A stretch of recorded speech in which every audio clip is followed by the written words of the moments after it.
Hello, may gabi mga igsuon. Ani ana po sab kita. Mubasa na po kita o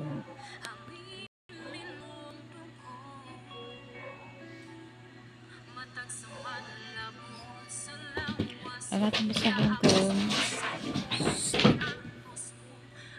na si Jeremias 4 verse 1 hangtod 4 verse 1 to 4.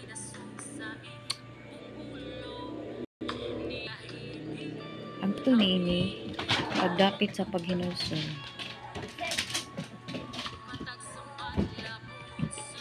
Nag-ingon ang Ginoo, o katawhan sa Israel, kung mubalik ka mo, balik na rin kanako.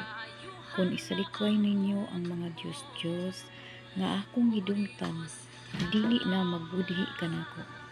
May katungod ug may katarungan na kamo nga manumpa sa akong ngalan. Unya ang tanang kanasuran, muhangyo kanako nga panalanginan ko sila ug magdaig sila kanako. Giingnan sa Ginoo ang katawan sa Juda ug sa Jerusalem. Daruha ang inyong darohon nga kaumanan. Ayaw isabot ang inyong binhi sa katunukan. Tumana ninyo ang kasabutan, tali kaninyo ug kanako. Itugyan kanako ang inyong kasing-kasing, kamong katawhan sa Juda ug sa Jerusalem.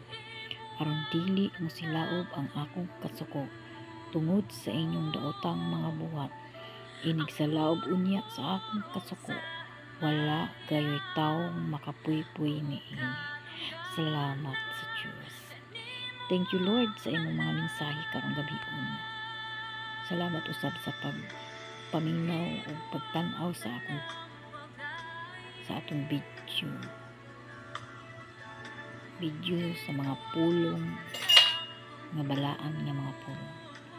Thank you and God bless.